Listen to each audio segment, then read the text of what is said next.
Okay. You switch it. Craig out.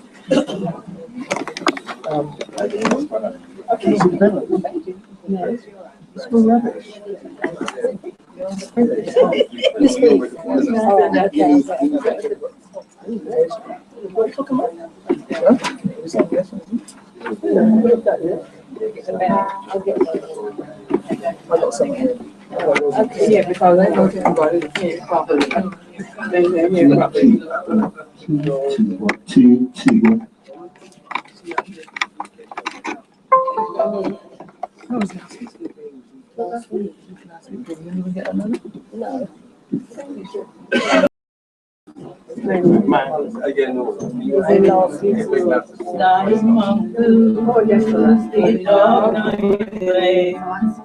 Like mongoose, you ain't gonna share. The mongoose went in the lady's kitchen. Take a half a sheep, big for chicken. They in the heat with good pocket. Slime mongoose, slime mongoose, the dog know your way. Slime mongoose, you ain't gonna share. The mongoose went in the lady's kitchen. Take a half a sheep, big fat chicken. Put it in the waistcoat pocket. Slime mongoose. There's a brown girl in the rain. Tra-la-la-la. There's a brown girl in the rain. Tra-la-la-la-la-la. Brown girl in the rain. Tra-la-la-la. Cause she likes sugar and blah, blah. Show me emotion. Think you're having fun. Are you going to Tra-la-la-la-la-la. Show me emotion. Think you're having fun. Cause she likes sugar and like blah, blah, blah. All day, all night, Miss Marianne. Down by the seaside, shipping sand. All the little children like Marianne. Down by the seaside, shipping sand. Marianne, Marianne, will you marry me? I'll build you a little house and we'll raise a family. Oh, oh, oh, all day, all night, Miss Marianne. Down by the seaside, shifting sand. All the little children like Marianne. Down by the seaside, shifting sand.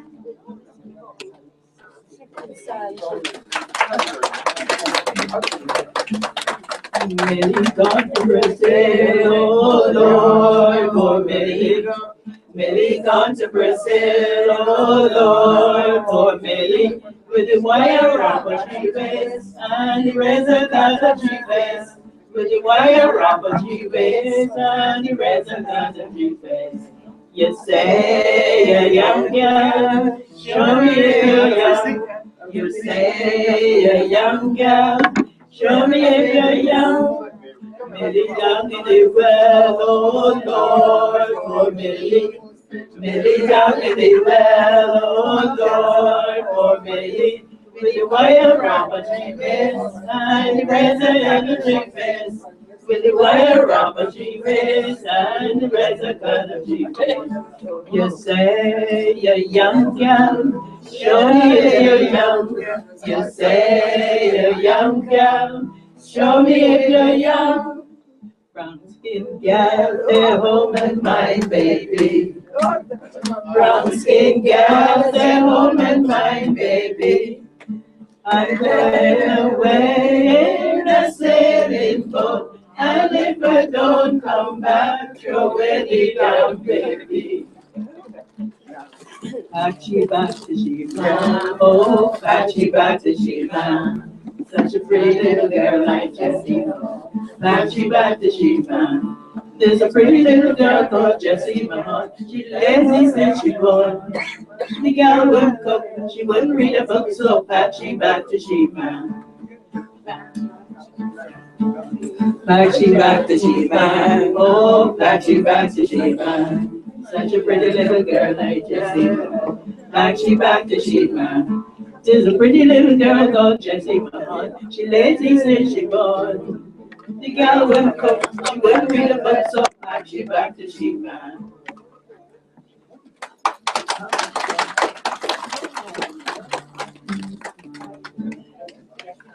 There's a brown girl in the ring, tra-la-la-la-la.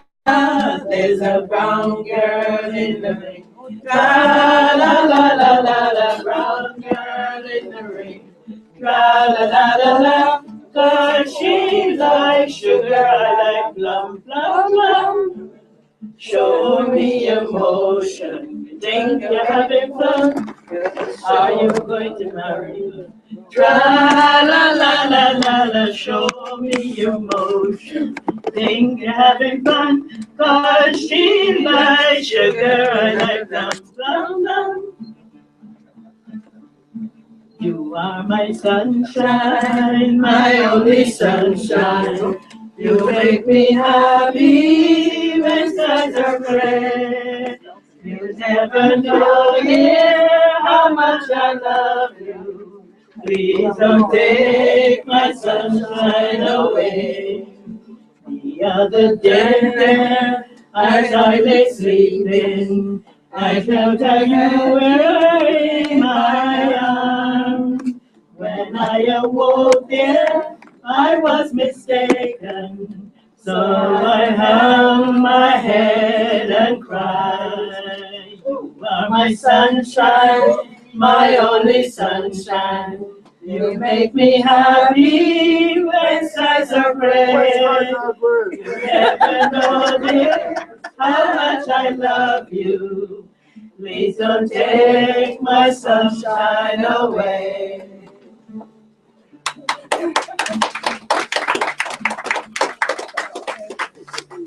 Sing like a brown girl, cause she for me, cause she for me, cause she for me. Sing like a brown girl, cause she for me, cause I want to go home.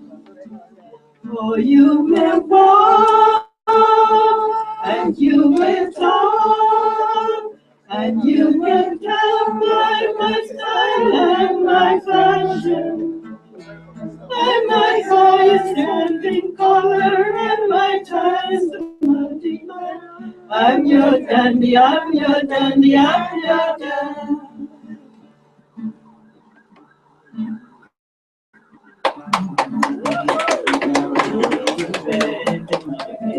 So take the boy for that she pockets, and already bought the cheap roll, already bought the murder.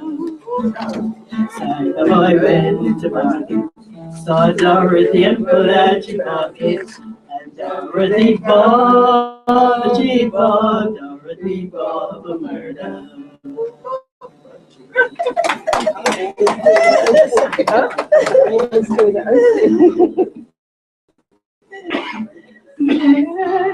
Nice, I sit by the school.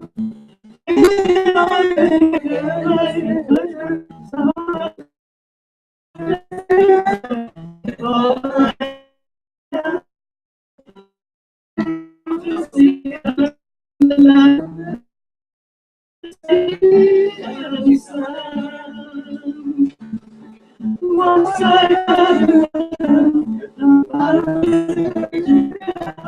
like the flight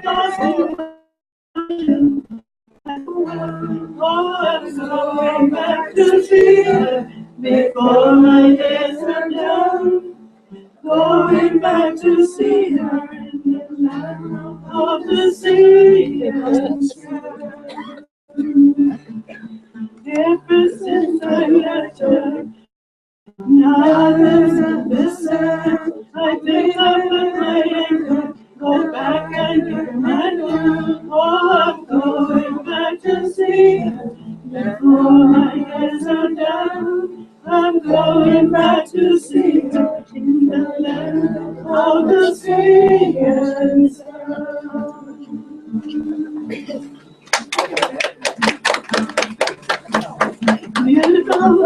beautiful Barbados. When everybody's spelling. Land of the Caribbean Sea. Come to my island, Barbados. We'll come to my island and leave. Please come back when the mountains are blowing. Please come back to the sun and the sea. You'll find rest in Barbados. Oh, come back to my island and be. Beautiful, beautiful Barbados. Gem of the Caribbean Sea. Come to my island, Barbados. Oh, come to my island and see. Please come when the winds are blowing. Please come back to the sun and the sea. You'll find peace, you'll find rest in Barbados. Oh, come back to my island and be.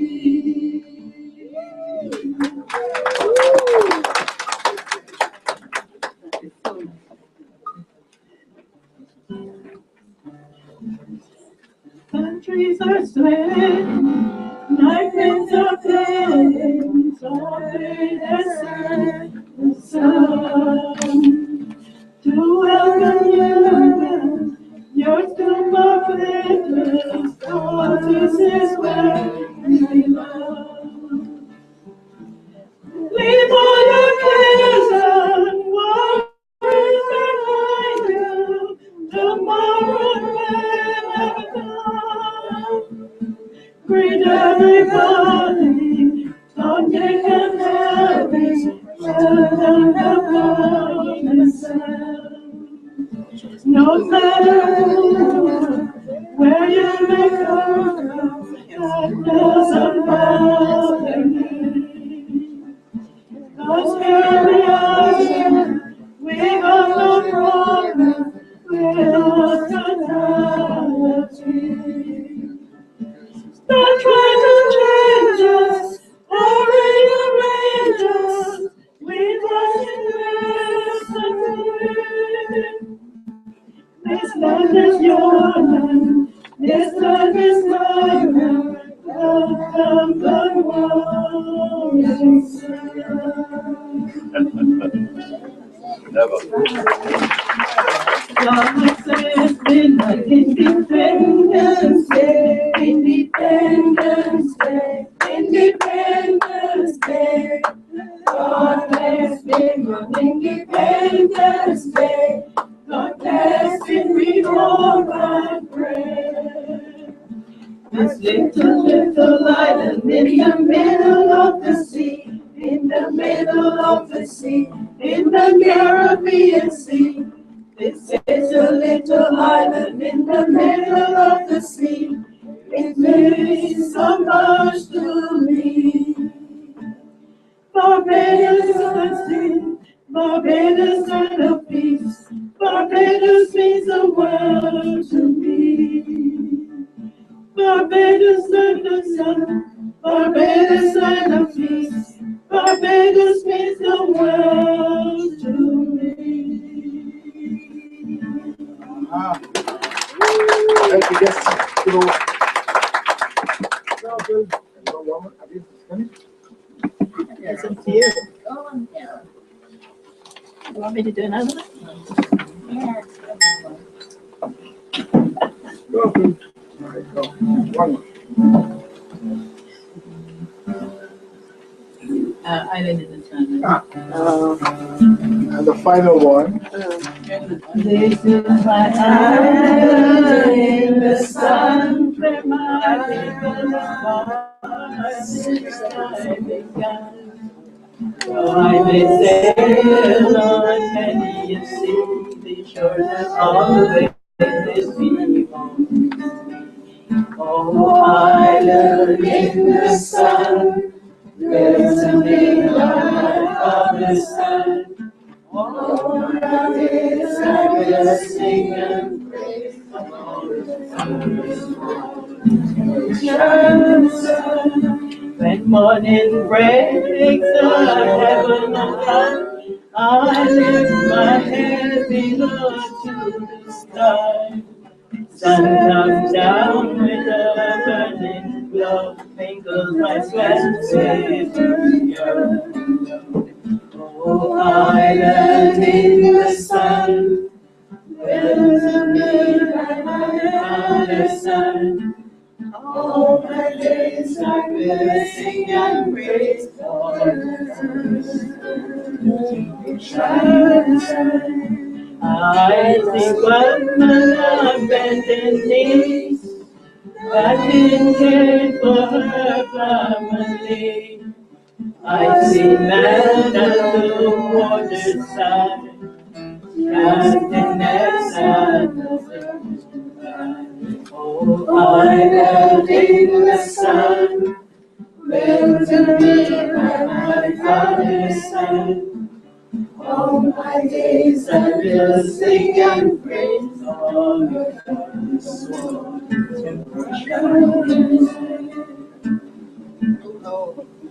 Thank you. Thank you very much for this.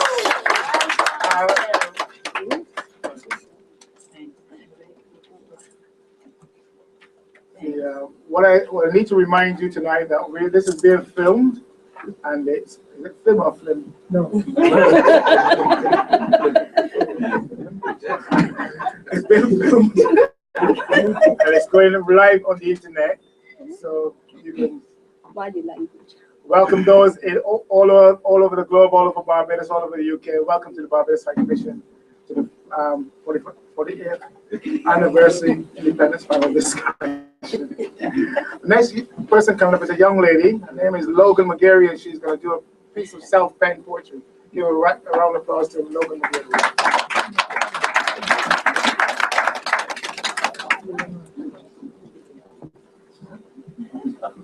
Good evening, everyone. Good evening.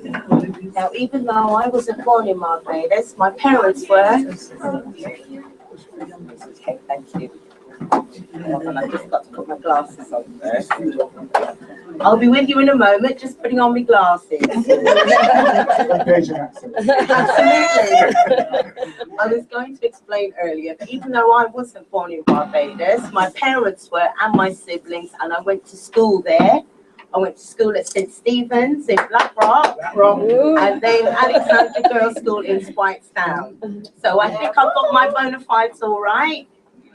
I'd like to present to you a piece that I read at the Women's Day, and it's called Barbadian Woman. We are envied by so many just for being who we are. And who are we? Sprung from an island that produces so much more than golf courses and sandy beaches. We are every woman who has ever hefted a load of fresh produce onto her head with more grace and ease than a ballerina, and cruised as smoothly as a yacht down to the marketplace. We are every woman who has ever closed her eyes and opened her mouth and lifted her voice in thanks to heaven, so that the angels themselves paused to listen. We are every woman who has ever sat by the bedside of a feverish child till cock-crow, with a brew of cerasee, lime, and sugar at the ready, sweetness and bitterness in the same cup. We are every woman who has ever hung a line of freshly laundered sheets, joking board and sunlight soap, got to get them colors white. Blazing sun and restless breeze play with our clothes like kites. We are every woman who has dived into that clear blue water and felt the weight of the world slide off her shoulders, roll down her arms, and drip from her fingertips. We are every woman who has walked the path, that same path so many Barbadian women have walked before us, those shining footprints showing us the way through this world. As we go forward, we should remember we too leave our footprints, our mark. The path goes forward towards the future and reaches back to our past. We are every woman, from the first to the last. If you'll bear with me for a few more minutes, I have one that I've written specifically for Independence Day. I dedicated it to my father, who died on the 1st of December last year, Mr. Barrow Worrell. Independence Day. Strength and unity, pride and industry, exulting, free. On St. Andrew's Day in 1966, this island stood on her own 2 feet and turned her face towards the sun. Free, by the people, for the people. United, we are one. By our actions, we uphold her honor. By living well, we give credit to her birth. The red pride of Barbados burns within the hearts of every one of us. Defiant fist thrust towards the sky, grasping a saltire of sugar cane, a poignant reminder of the bitter tears shed to water this soil from which we all are sprung. By the people, for the people, together we are one. Neptune's broken trident reminds us we are free. Bluest sky with golden sands and deepest azure sea. As our flag flutters in the sun, our voices exalt to heaven. By the people, for the people, united, we are one. Thank you. Thank you very much, Logan. It's a beautiful piece of poetry.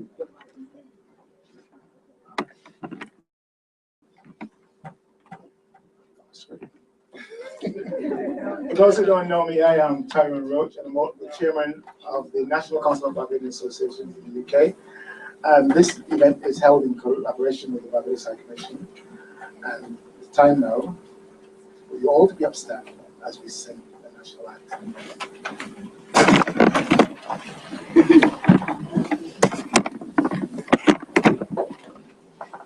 And leading will be the new Deputy High Commissioner to Barbados, Ms. Alfie Williams.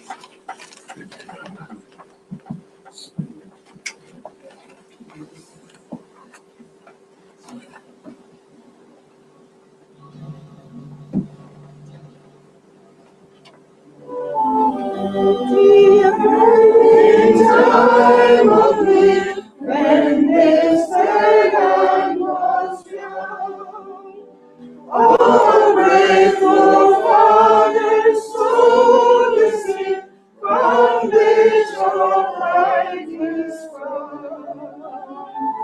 The pride of which no wanton was, unwoven must be stood.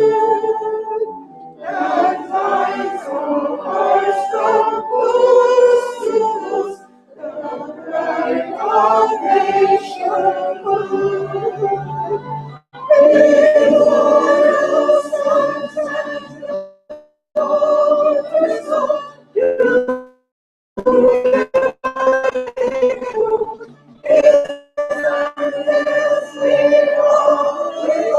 are now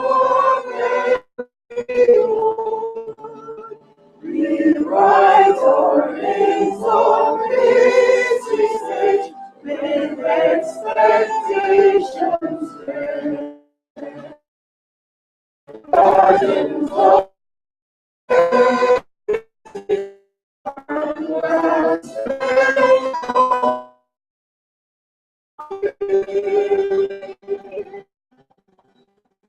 Thank you very much. High Commissioner to the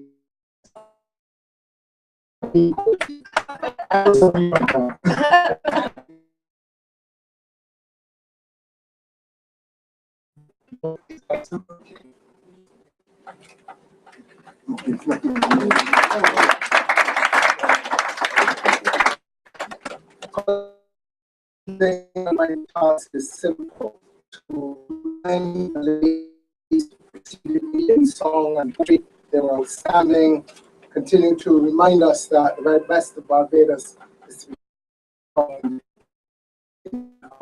So I commend them and thank them.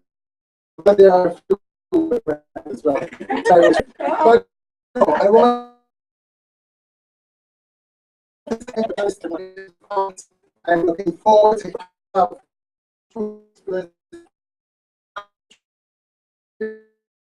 significant for us celebration of our independence here in the United Kingdom, but more so as we journey towards the celebration of our 50th anniversary of independence in 2016.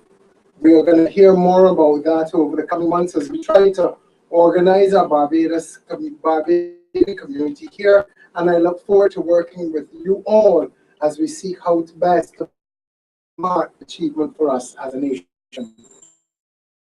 But panel, I will thank the National Council again for organization in what I think will be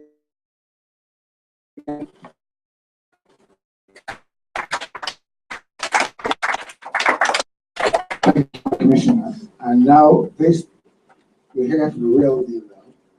And the lady with the big bell, Mrs. Arlene Devilish, will now take this stage. So,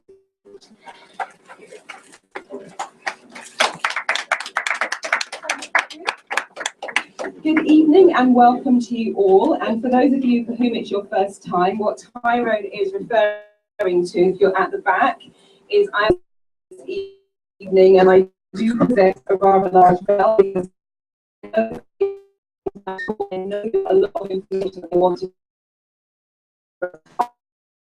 We have 5 minutes for you this evening.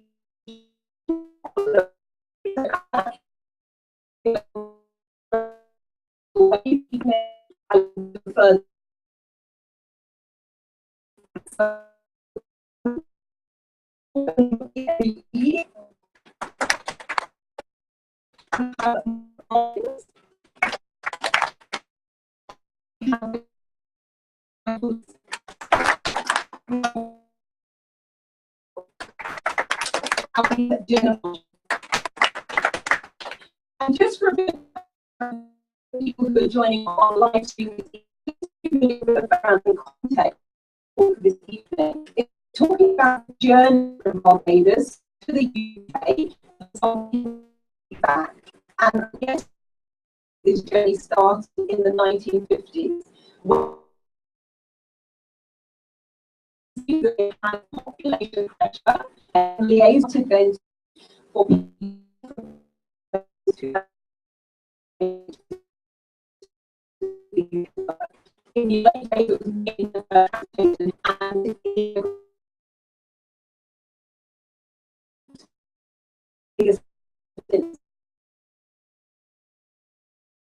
to go to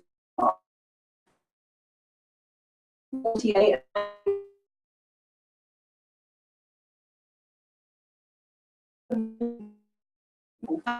thousand people population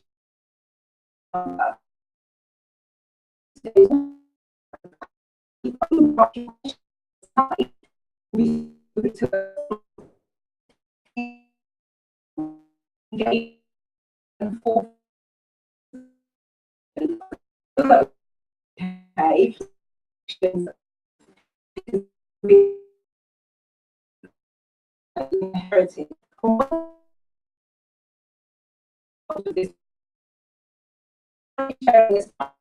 people across the chair this event. It's the first that there is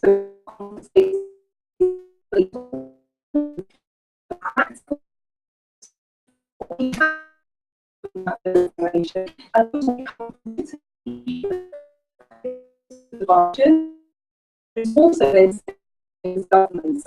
I'm very excited to be part of the debate and part of that conversation because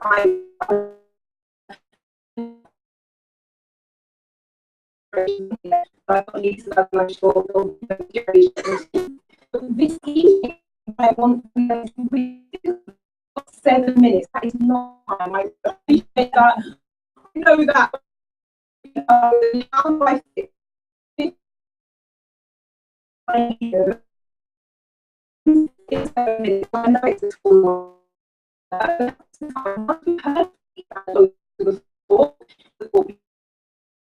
meeting of the making. So that's the context for the evening. Now, the order has been slightly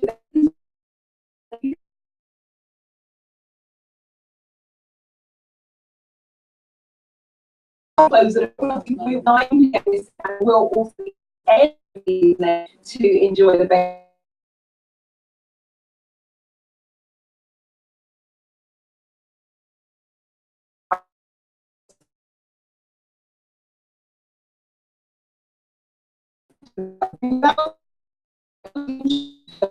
Who's also daughter students of the Met educated in the United Kingdom in 1960. Transport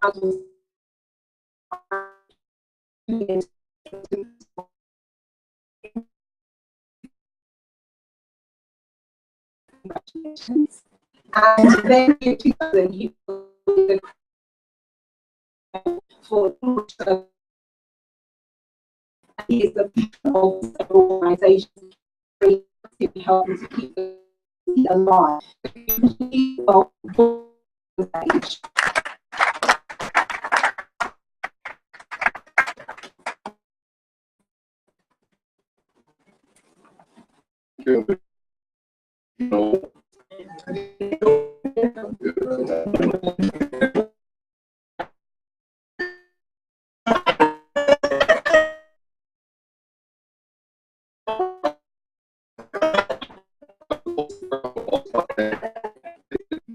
Now, I left Barbados in 60, which told me about how I so what to be so I go to the government to contribute to work in this country. I put my call come interview, interview. We would be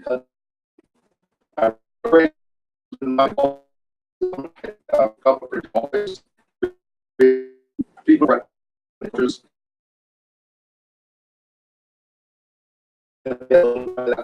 very suddenly. Actually, I waited as I left the first I was 20 years old. I arrived in the United Kingdom, which was on the more and then from there and the storm out from a move the sick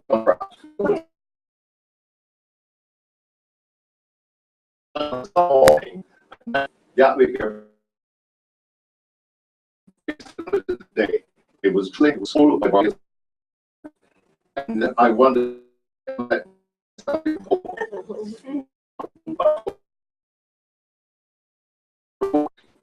and we were in my none of us knew going. The rest three they were called and you were told to grab it. Leave. We found protection hospitable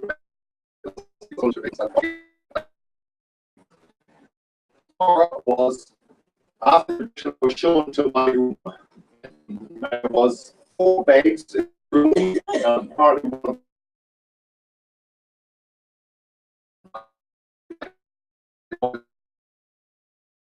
my 7 o'clock to learn to be a kind of take people.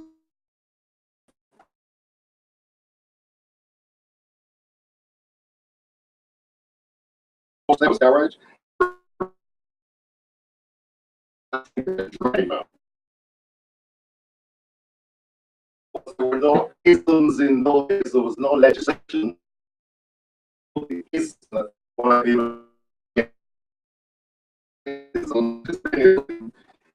Experienced my first job before. I didn't on, but I busted there and bus load of people kept it.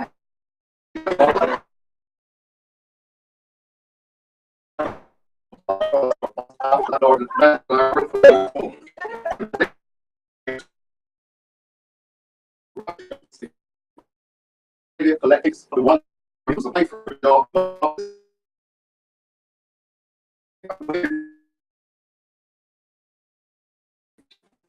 Started on the Monday.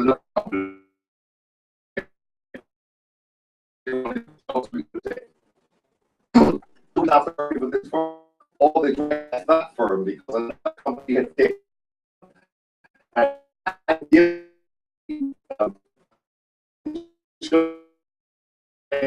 this is some of you well. And so I think the opportunity to learn to be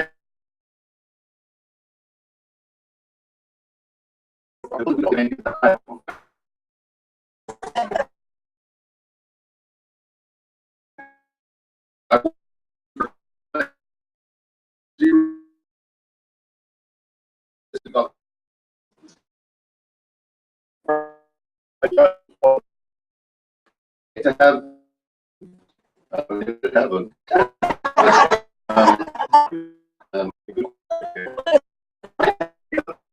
this officer around me was 17 and 19 years old, and on leaving he was one in this area, in that area, the really old, so many miss opportunities for people like this, because all people were driving low. There's reasons to break the street for each other. I realized that a sense of humor was great to be in the police service. I think I passed the sort of exam because I was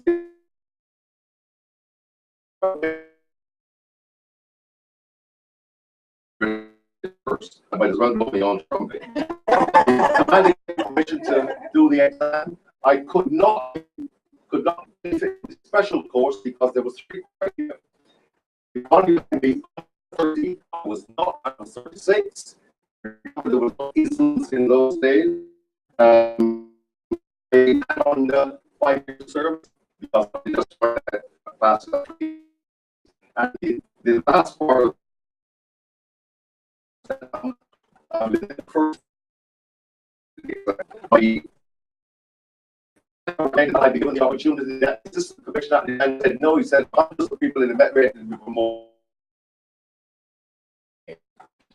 However, because it was never and I 5th anniversary 5-year service. I posted to Gerald Road in Belgrade. Wonderful posting, did absolutely nothing, there's no problems there.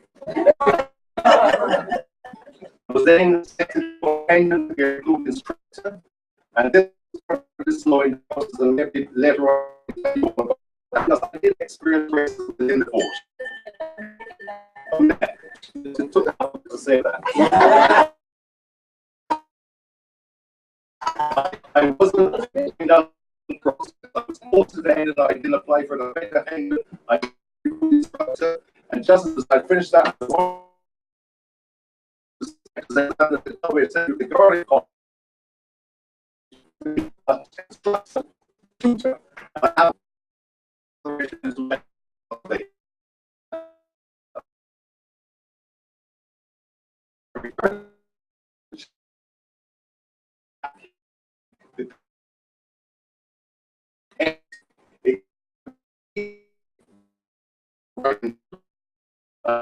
I was police station. Local work at Brixton. Total difference in the things that been done at Brixton. Following program, the Brixton broadcast over. I left Brixton Police Station From there,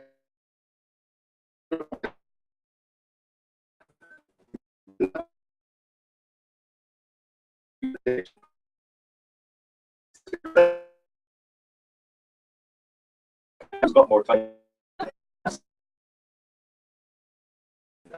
I did everything. I was living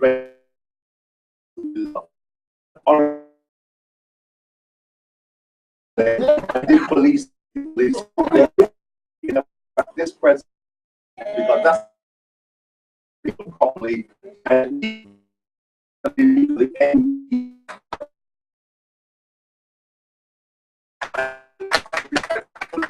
2000 again.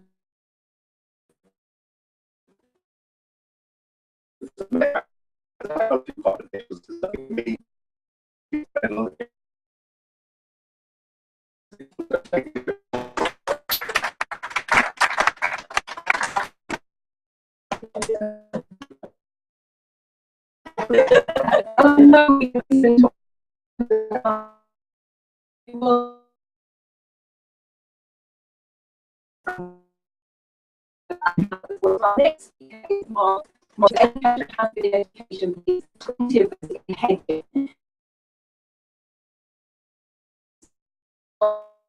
MA in education.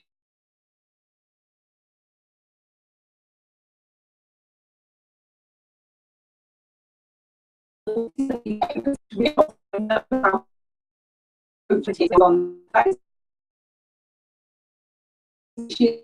do is working with enable that they are from working with sickle cell right with teachers. They have part. If you could please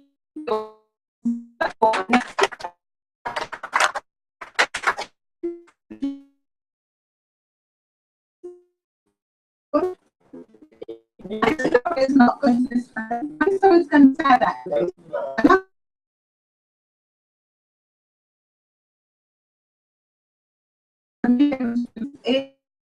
Plus,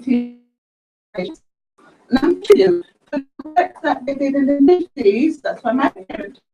And I've often wondered how they survived and here, sent money back home to their children, and so somehow my parents saw found in their pockets. So my was to that generation.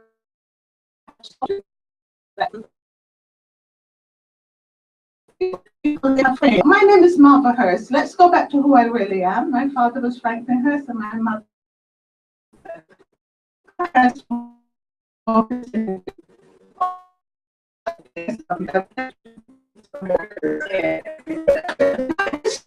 It's one of what I call connection. My parents gave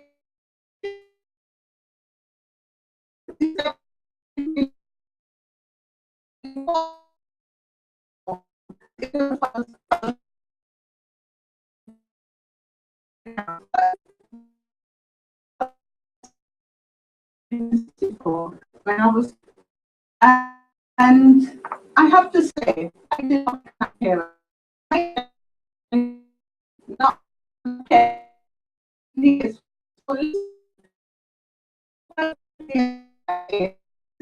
a very tricky time.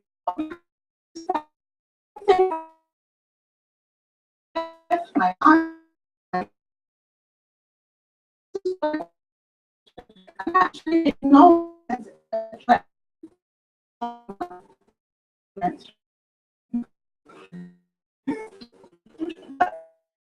went to that school.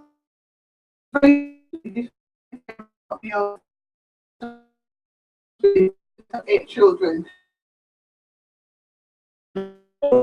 And but I came back to get my grandfather in that generation uncles of children. 5 years and 10 years. And what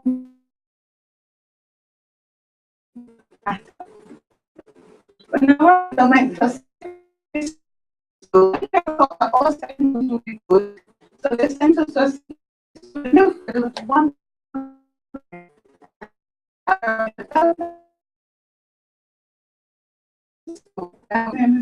Her name is like that was a nice story.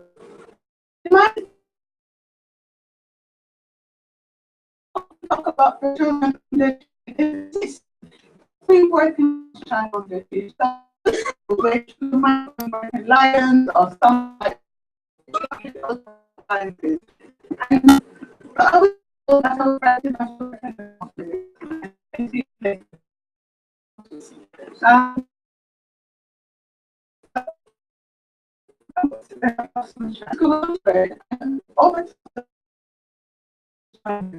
but in three sons, like that. And then I 31. As a result of two very key decisions in my life. One was society trained us to people who are suffering, and then we started out an organizing groups. It made it strange to move forward.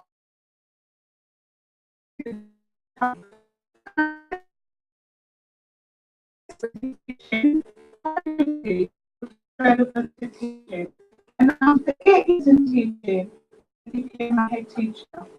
And I think, any other teachers, not so much people. They encourage me, they push me. There, I say,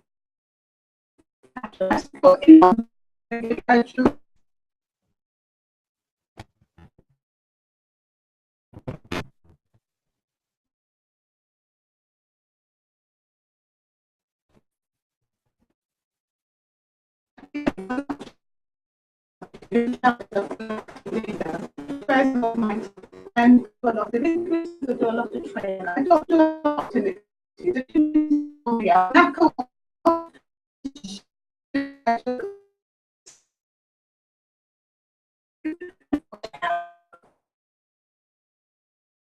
I love what I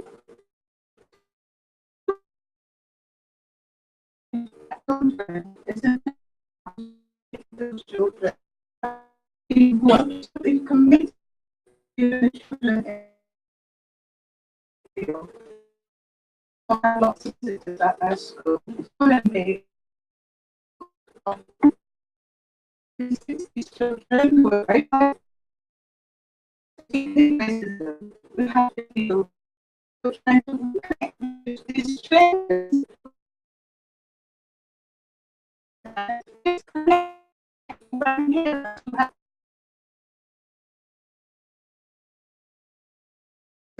People at home. Those people weren't like,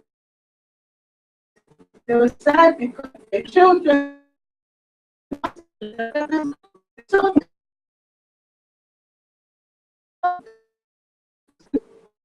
chose not to go, and they held us together, held my children and my niece and together, and us all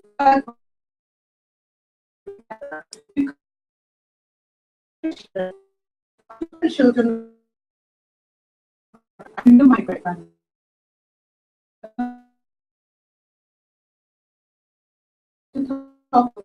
And I know we help to get the youngest ones to connect to Barbados.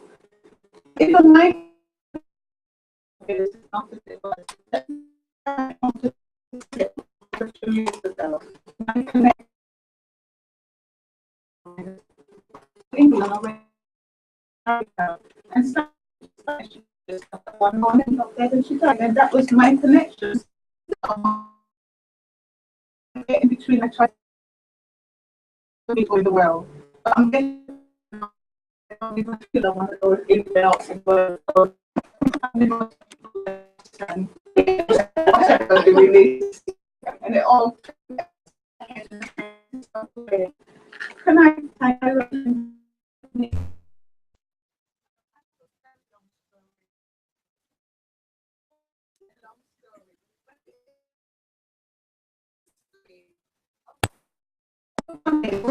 feel distress. Memory. It's my grandmother, my grandfather, those gentle people who looked after me, who had me standing. Friends, agents.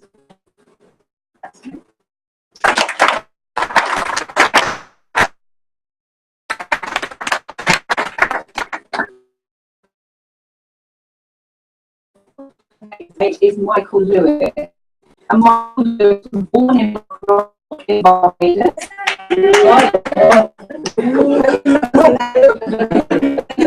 Educated at Stephen's School. He migrated to the UK in 1966, became an engineer working for British. Once he had enough of being outside and climbing the pole, he decided to go back into education.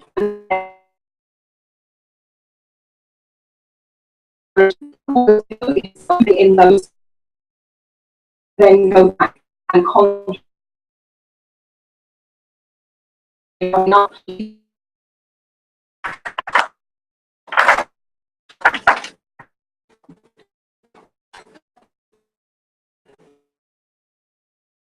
Gentlemen, I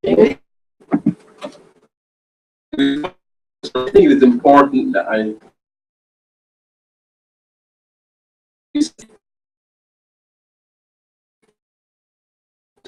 in Barbados in the 90s. My family worked. She had sisters and mother. From an early age, she learned that good work ethic.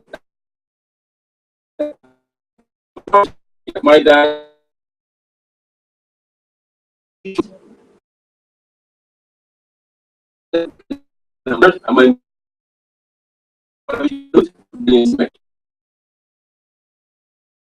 My mom had a business.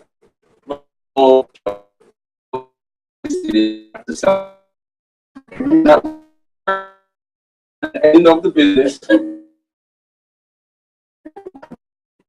my mom went to the UK. My dad came to school, so most of the time he was at the device.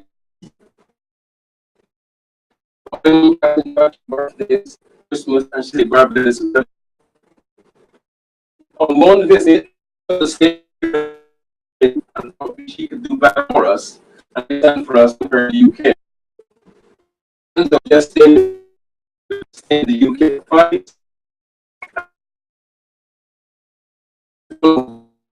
6th of June, 1994.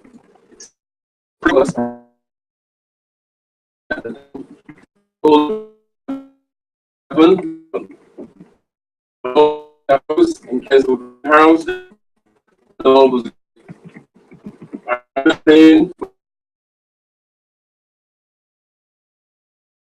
football.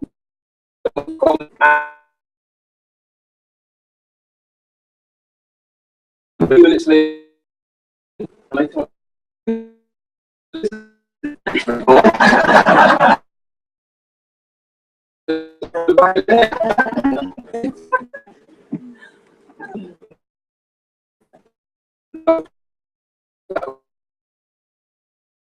we had to wait until September before we could start school.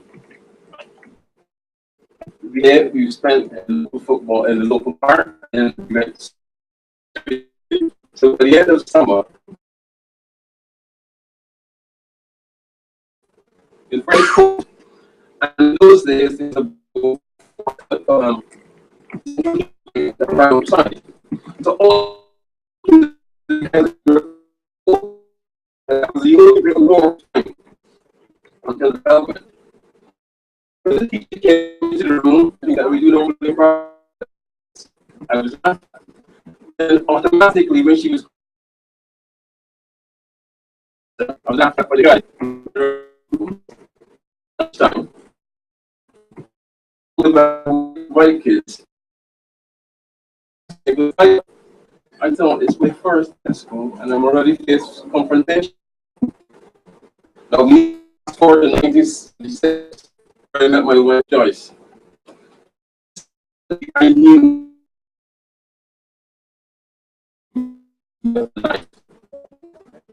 as people didn't realize that we wanted the same thing for black. We used the sites keep saying I'm going to do that when I retire. Unfortunately, I have to get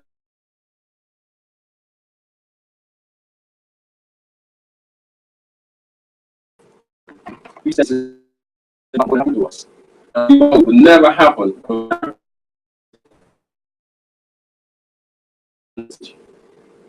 We work sleeps. We work in regular at this time, twice to telecom.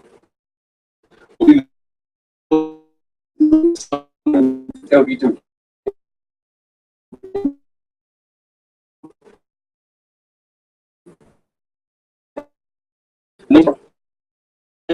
That was an organization called Yes.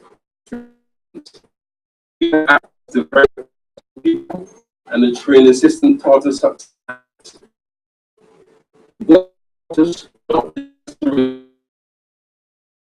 income from your job find future.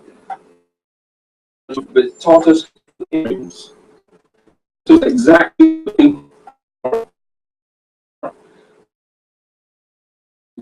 business hard for 10 years, everything that we thought. People at work, but we knew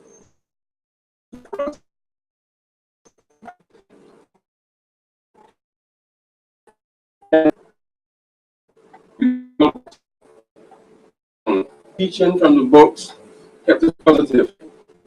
We kept focused on building income streams alongside our normal jobs.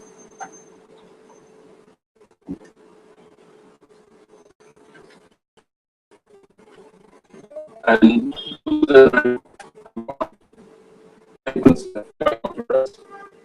currently live in our dream.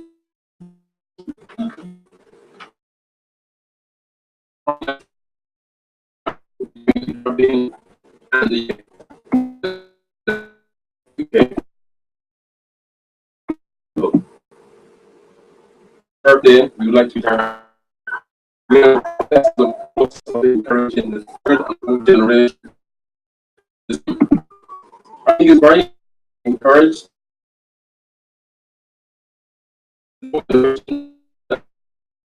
Starts with us. Our passion for being is available.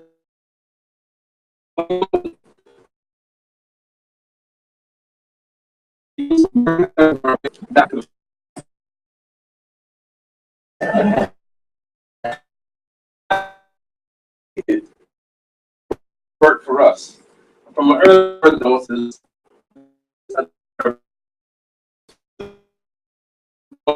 really had an emotional feeling.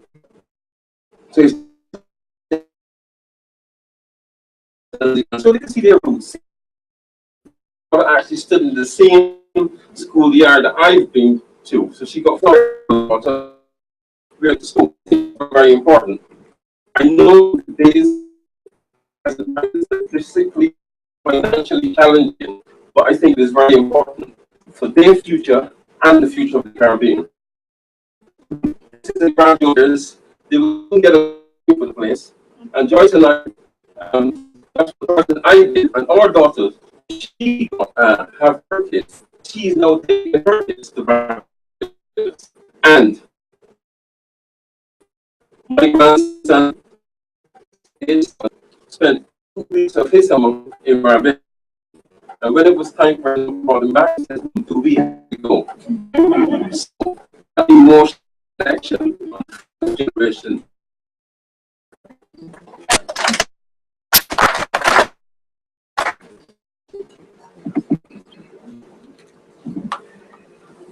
And our next speaker is Cheryl L. Cheryl is the founder of Biz Magazine. She is a project manager and also has been a radio and TV presenter for the past 8 years.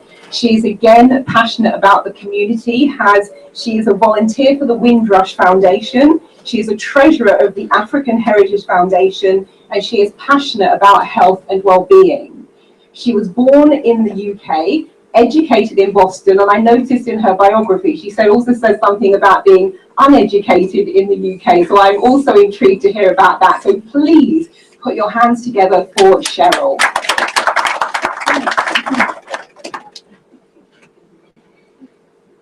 Good evening all. Can you all hear me okay? Yeah. I've got a slightly different approach to everybody else. Sorry, Tyrone. But I'll just carry on this number anyway.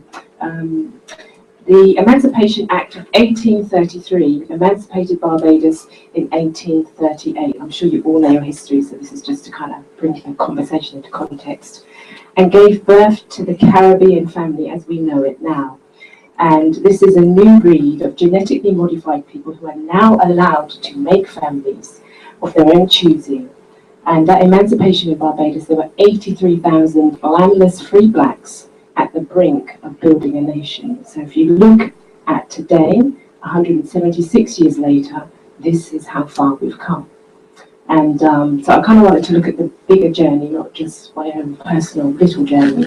So 176 years later, after emancipation, we find Bajans all over the diaspora, and through the movement of people, our people, Barbados people, through World War I, World War II, and the Panama Canal. And where my story begins, in my parents coming in and the rebuilding of the empire. And I think that many of us have sort of started that journey. So Barbados has continued being trained of its people, but they have gone looking and seeking for work as my parents did. Today, over 100,000 Barbadians live in the diaspora. 21,000 of those are here in the UK. But in 1966, the year of independence, 9 months before independence, I was born. So I like to think that I kind of being born gave birth to independence, but anyway. Born in Ipswich, as I said, yeah, but I grew up in Boston, where I was educated very well, and I was actually one of the hothouse children. So we weren't all undereducated. Some of us did come along and were quite bright. But I'm returning to the UK. But before I could come back to the UK, in Boston, what happened, where I was at school, I was the only black child in my school and one other family. And in the early 70s, I don't know how many of you are aware of the history in America, but what they did was bus children from one school to another to mix up the racial profile of the schools. So my school randomly picked names, and as it happened, my name randomly got picked to go from my all-white school to an all-black school, which was actually, to be honest, quite traumatic. So it's quite an early journey, all the way early in the morning on the bus to another school where nobody knows you. And I think I lasted about 2 days, and my mum had to come and get me out of the toilet. So that's to give you the idea of the 70s America at the time. In the late 70s, returned to the UK, bright and all this, and I felt I was uneducated now by coming to school in Ipswich. I don't know how many people know Ipswich, but I think Ipswich is quite different to London in its way. And there at school was where I actually kind of was confronted with my first ever experience of racism. And most, I have to put my hand in heart and say, most of the racism actually came from the black girls at school. And in a small town, I think it's probably one of those things where this self-hatred thing is a way of survival. So there's a survival thing going on. And I kind of look at the mental health of people quite a lot. And through our journeys, I kind of think, where is this behaviour all coming from? But to top that off as well, not only was there pressure from the children and the name calling, of course I'm there with an American accent looking quite different as well. So I stand out. I'm not just your usual black girl at the school, and I stand out. And the racism also came from the teachers. But 20 years later, now raising my own children in the same schools, in the same school system in Ipswich, I'm aghast at the fact that the racial problems that I faced in the 70s are still there for my children. You know, that's quite a breathtaking moment when you think of all the race relations and the laws and things that we had, that my children still have to have the same journey that I had. So I wonder how far we really have progressed if you think about being allowed to progress. And I want to say that Amos Wilson is a great writer. If you haven't looked it up, look him up, look at his books. He's a brilliant man. He says it takes 4 generations to right a wrong in a family. So if you have issues with your mother or your father, the way you act happens, you pass it on to your children. It takes 4 generations to right that wrong. So the question, will Barbados be ready at 50 for the next 50 years, is an important question. Both my parents are from Barbados, and both my children's parents are from Barbados. But I can't guarantee children will marry and produce babies. So I think that this is a question that the Commission might want to look at, or might want to face, because what will the Barbados diaspora look like in 50 years' time? Who will the Commission serve, and how? It's a question I kind of think, you know, what will we look like if we're sort of not necessarily being born in Barbados, not necessarily marrying Barbados, you know, what will that look like? And now we've just looked ahead, so now let's look at now. I consider myself to be very patriotic, and find it hard to respect my love being Barbados, when my love is kind of getting on a bit bad, really, because I find that Barbados can be a bit lazy when dealing with things like administration matters, passports, and citizenship. And I'm going to kind of like rock the boat now, but this is, you know, the question was asked, the experience of how we feel.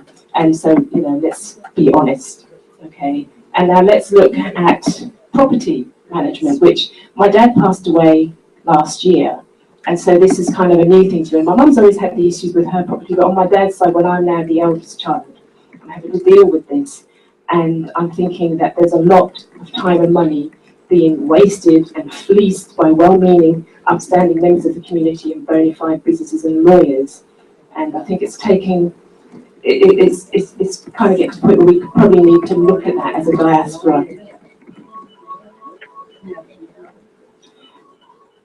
I'm one of these people who doesn't like to just kind of say things without having a solution. So I have got solutions, and I'll put those forward now.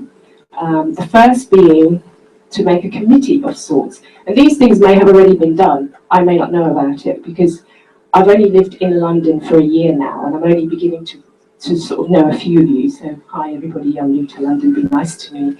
But at the same time, so these ideas may have already been done, but if they haven't, I'd like to put them forward.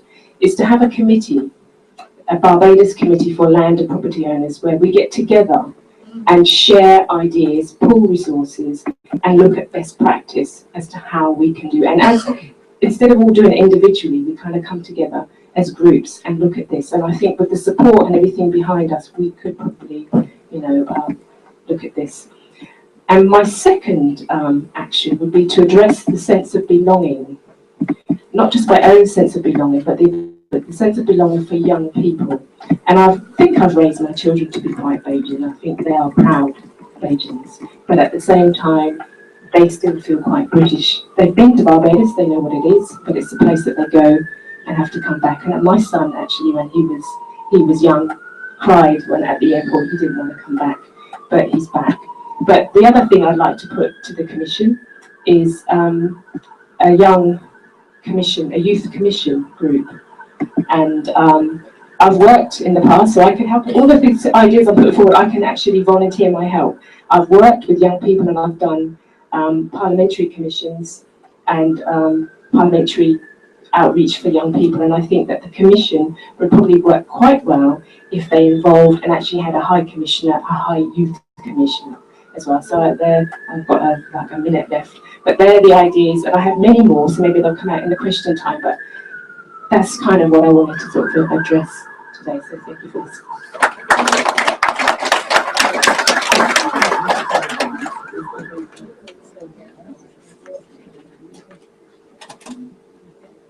And our final speaker for this evening, before we open the floor for your questions, for your thoughts and for your input, is Jenna Marshall. Now, Jenna is an educator, and she is, this is quite a mouthful, she's an alumni of the British Federation of Women's Graduates. She's also the first ever Anglophile to be a recipient of the Royal Netherlands Institute of Southeast Asian and Caribbean Studies, and she's currently undertaking her doctoral research at the University of London. And she's exploring the impact of civil, political and economic factors in the small island developing states. So please put your hands together for our final panel.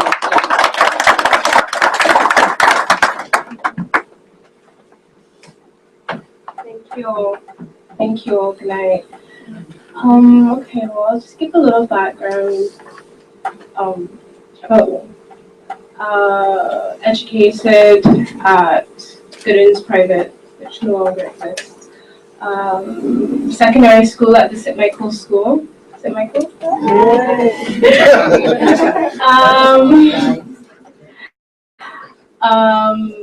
From St. Michael's, went on to Barbados Community College.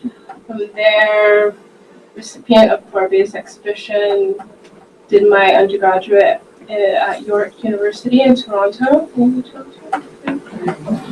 And then I decided to do my master's at the University of London, where I'm also currently undergoing my doctoral research. Currently at the University of London, I am the only Black, or actually the only person of color who teaches in the department, or in the entire school.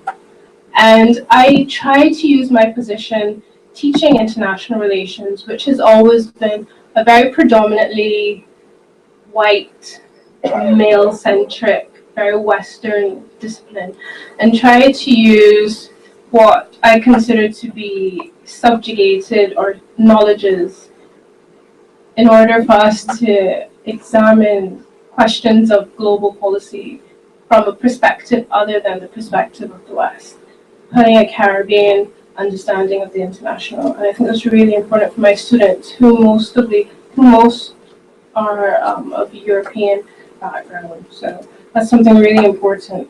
But given that we are here to celebrate independence, I thought it would be fitting to speak or to recite a poem by Kamel Brathwaite on the question of migration. And this poem is entitled "The Pathless, Harborless Spade." Never seen a man travel more lands than this poor, pathless, harborless spade. So you have seen them with their cardboard grips, felt hats, rain cloaks, the women with their plain or purple tinted coats, hiding their fattening hips. These are the immigrants on seaport quays, at airports, anywhere there is a ship or train, swift motor car or jet, travel faster than the breeze. You see them gathered, passports stamped, their travel papers wrapped in old disused news paper, lining their patient queues. To where? They do not know. Canada, the Mississippi, Plainfields, Florida, or on to dock at hissing smoke block Glasgow. Where do they go? They do not know. Seeking a job, they settle for the very best the agent has to offer. Out of work for £4 less a week. What do they hope for? What find where these new world mariners, Columbus cursing Kaffirs? What Cathar shores for them are gleaming, golden? What magic keys they carry to unlock? What gold and dragon doors? Yes, never seen a man travel more lands than this poor, pathless, harborless spade. And for me, this poem by Kamal Brathwaite speaks to migration being something which has always been an issue for us in the Caribbean and for us here in the diaspora. And one of the ways, oh, by the way, my presentation is quite short, but one of the ways I think that we can look to have deeper links with third and fourth generation is through the arts and exposing them to the works of the George Lamons and the Kamal Brathwaites. And these are ways in which children as young as 5 or 4 teenagers to find ways to relate back to Barbados and to the Caribbean in very accessible ways. You don't need a plane ticket. Yeah? And that's my contribution tonight. Thank you.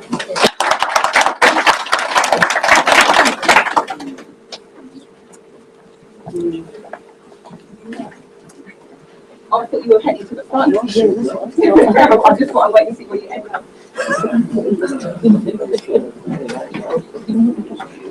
Well, I have to say, we are beautifully on time this evening. So thank you so much to the panelists for allowing me to rush you a little bit. And this now affords us some time for the debate. One of the things I've realised is that I didn't introduce myself. I always feel like, because I've been here for the last 3 years, like, yeah, they know who I am. But I recognise also we've got the live stream and that sort of thing. So just to backtrack from there a little bit of myself and what brings me here. I was born in the UK. I was educated in the UK. My parents were part of that 27,000 people that came across in the 1960s. I was lucky enough, I think, to be in South London. We lived in Clapham, we lived in Vauxhall, down the road from Brixton. So it felt as though I had come into and grew up in a black community. In terms of what I do now, it's very different to what I thought I would be doing. I followed the traditional route because your parents say get a good education, which I did.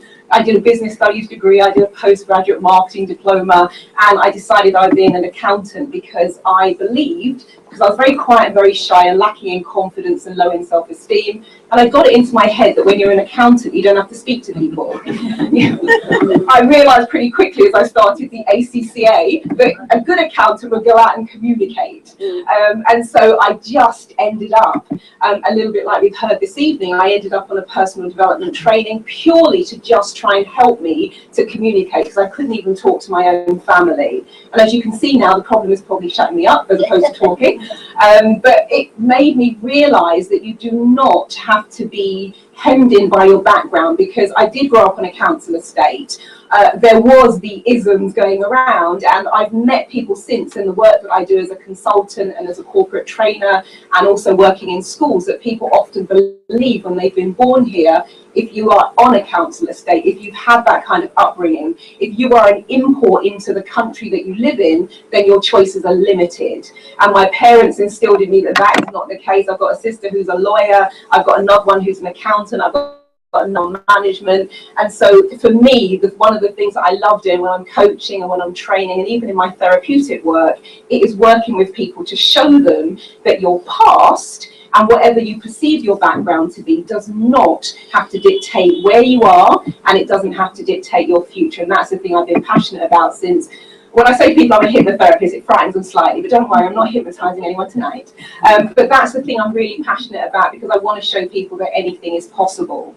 So in terms of the rest of this evening, what we're going to do is now we're going to open it up, and also panel members, just to let you know that as we get towards the end of the evening, I'm also going to come back to you guys with the question of, what would you say, even if it was just 2 or 3 things, what are some of the practical things that you believe can be done to engage with that 3rd or 4th generation? We've already had a couple put forward just now, so just be kind of thinking on that one. I'll get you to summarise with that. But we're going to, I think there'll be microphones, if I'm correct, moving through the audience. I would ask you to be swift with your question and with your statement. And then if you're directing it to a particular panel member, feel free to do that, or the panel member that feels it's most appropriate for them can respond to that. So do we have our first question from the floor? Anyone, anything you wanted to ask, anything you wanted to contribute, or any views or ideas you wanted to put forward? Please raise your hand so that we can see where you are located, and then the microphone will come to you. This is a very quiet audience tonight. Normally people are fighting for that microphone. Are we hungry? This is true. We haven't eaten this yet. We haven't eaten this yet. There we go.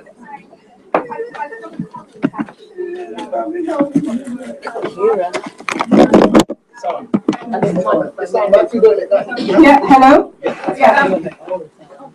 There is an organization called the Separation and Reunion Forum, and it was founded by a woman. She was actually born in Barbados, Dr. Elaine Arnold, but brought up partly in Trinidad for very interesting reasons, which I won't go into now. But she did some research on separation. It started off looking at boys, Caribbean boys, who went into homes, and then she widened that research to look at mothers and daughters. And out of that has come this organization. So just saying that, and I do agree with you about the trauma of separation and the generational thing. And it's a brilliant organization. In fact, the annual conference is happening on the 28th of November. Thank you. I just wanted to make that point. Thank you. Who is next? Please raise your hand so that Tyrone can identify you. Tyrone, just here in the front. Gentleman with the Major Colton, you alluded to obviously the trailblazing that you did within the Metropolitan Police. Given the problems that currently pervade in that institution, we know what was said about the racial problems that existed. Is there any consultation? Do you actually have any involvement still?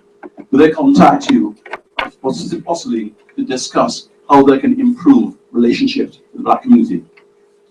They don't even consult with themselves. Go ahead. No, I did some consultancies, you well know, for the Metropolitan Police. I'm still in contact with people. I am happily retired. I give counsel where counsel is needed, but I do it in a very low profile way. I don't ever want to be high profile. My next birthday, I get my free television license. But I do an awful lot within our community still. That is my focus now. But I would say one of the things that's caused us the problem with the Metropolitan Police, and I've been a critic from within. I've always done it from within. The training has stopped. The supervision has stopped. Because those things called the European Human Rights Act has stopped people from supervising, because if you have on your CV that you have a complaint for bullying or for supervising properly, that is the end of your career. So people just sit back and let things happen. No one is prepared to take responsibility for anything. So that is where we are. So I concentrate most of my now on getting young people to understand, because we have this nonsense where people think that they can do as they like, you know, because they have rights. We all have rights, but they have responsibilities as well. So they do have to be right, and that's where I concentrate my effort. But when I'm consulted, I give the advice that I tell them, but they can do whatever they want to do with that advice. Thank you. Thank you. Next question.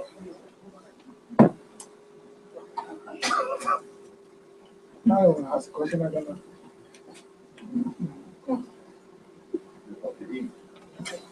Are you holding the mic at someone, or are you? I'm hoping that you told me to give it to someone. Oh, well, I've just said next question. So if you could raise your hand so that Tyrone can see where you are located. And also, if you have any suggestions about what we can do to engage that third and fourth generation, please also feel free to come forward with those. And do not be shy just because you're on live stream. Because I've been here for 3 years now. Normally we have 10 hands going up at once for that microphone. So this is your opportunity. Thank you.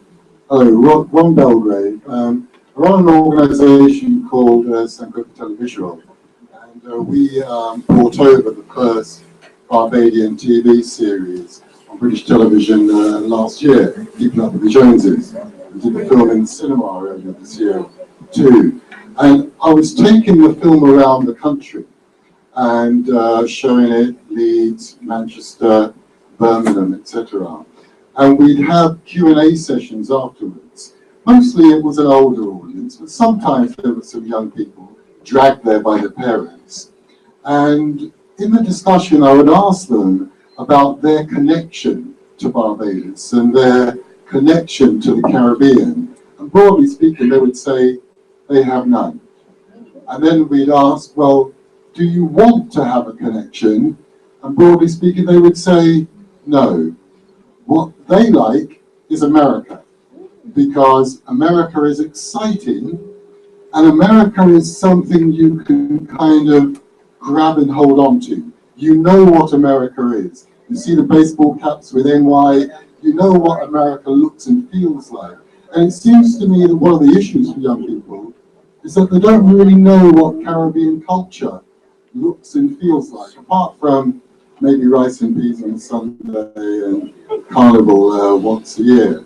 And I think maybe us as the adults and even our parents' generation, maybe we didn't do enough to try and shape and define what the culture looks and feels like. Because I see Asian young people, and especially now African young people, who are very proud of what they are and who they are, and they carry that around in a very visible way. Language, clothing, names, etc. But we've not really had those kind of things to hold on to. And my question really was, I forget your name, Ms. Marshall, the academic? Jenna Marshall, yeah. And you spoke about the arts, and I was just wondering how important you thought visual arts, particularly television and cinema, is in terms of conveying what culture looks like and helping young people to get excited about the culture you want them to buy into. Because the thing about TV especially is it's there all day, every day. And when you're seeing America all day, every day, that's what you want. You never really see the Caribbean. It's too expensive to travel there with passenger duty. You don't really get into it.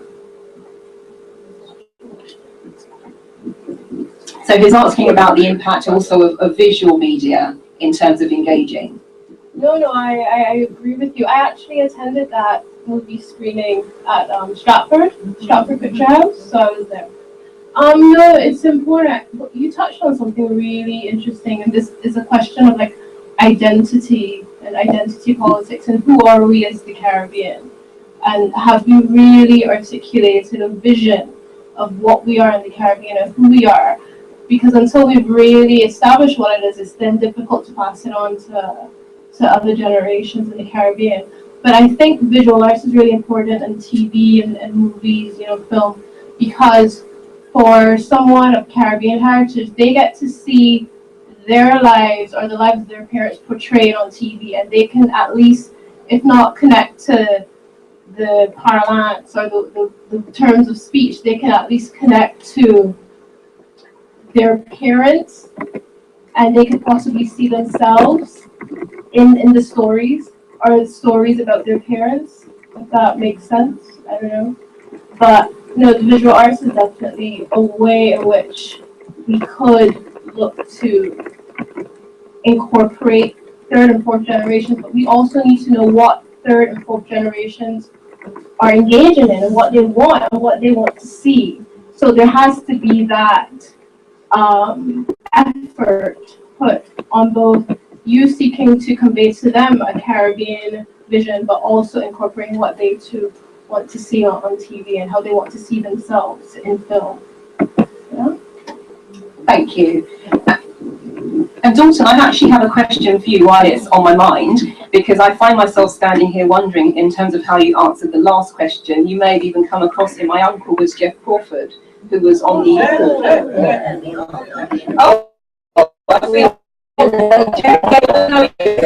Police Complaints Authority and was kind of a leading light in many ways. He, I think, with British Transport, helped them to put some of those isms to bed. So from what you have seen, would you say that things have moved on since Jeff's day? Or if he was still here, would he be facing the same issues? I think he'd be facing worse issues today. You see, I go back to this thing about training and supervision, because in some respects, you know, someone asked me tonight, why didn't I write my book? And I'll tell you why I didn't write the book. Every book has a beginning, it has a middle, and it has an ending.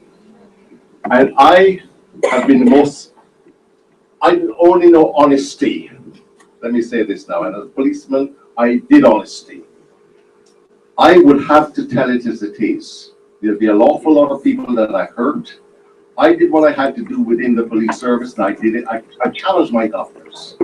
I'm sure they had doubts about my loyalty. I had no difficulty with that, because I walked a perfectly straight line. Can I tell you, I worked in the Bar of Lambeth for 11 years. I have never had a cup of tea in anyone's house. I've never even had a glass of water. I've always had a cup of tea before I left the station. I don't drink that much tea at any rate. But this was my principle. I gave no favors, I took none. But I explained things to people. Now, in Jeff's day, Jeff had fought, all the people had fought. We had our legislation at the time of Jeff's time and beyond that was based on this principle of reasonable grounds to suspect. Hear those words? It was sort of hairy-fairy rubbish. And they treated people abysmally.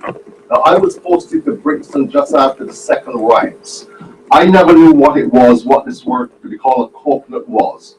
A lady, she's now a priest, I'm the godfather to her child. She came after an incident that I dealt with. She said to me, I heard you were here, I heard all about you, and I thought you were a coconut. And I said, what do you mean? She says, black on the outside and white on the inside.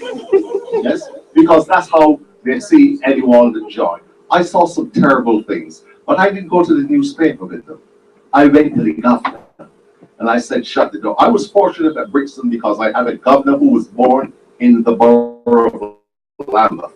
The flexibility to go to do things, but it was all based on good behavior. The training waned, the supervision waned. We saw people that jockey for position up the career ladder, and I sit night after night, I see them all crumbling. And Jeff would be appalled now to see that some of his hard work has gone to nothing really, because we have not learned from the experiences. I mentioned in my presentation about the Police and Criminal Evidence Act. Remember I said stood policing on its head. It changed the way those things came about by the efforts of people like Jeff, because we got legislation that made sure that us as individuals had rights, but those rights were to balance the police powers. When people have a warrant card in their pocket, they see themselves as being all powerful, they can do anything, they have power over people's lives. Things will never change, and we are back to that today, because we scare people about terrorism and all these things, but when we're scaring people, we're still doing the bad things, because you know there's this thing about giving bad news when there's something that people's minds are distracted. So you don't know really what's going on because they're covering it with terrorism and all this other nonsense. So Jeff, a lot of work that he's done has got its, if you like, its cover in the Police and Criminal Evidence Act. And I would implore anyone to get a copy of the Codes of Practice and read to see your benefit to do so. It goes along with the Police and Criminal Evidence Act. Stood the policing on its head, and he was one of the people around at the time who helped in that process to get us where we are, but we've gone backwards, I might add. Thank you. So we're going to take two more questions and then we will throw it back to our panel in terms of looking at some of those practical steps. So Tyrone with the microphone, we have a gentleman here in the second row. If you just raise your hand again so Tyrone can see you, thank you. Hello,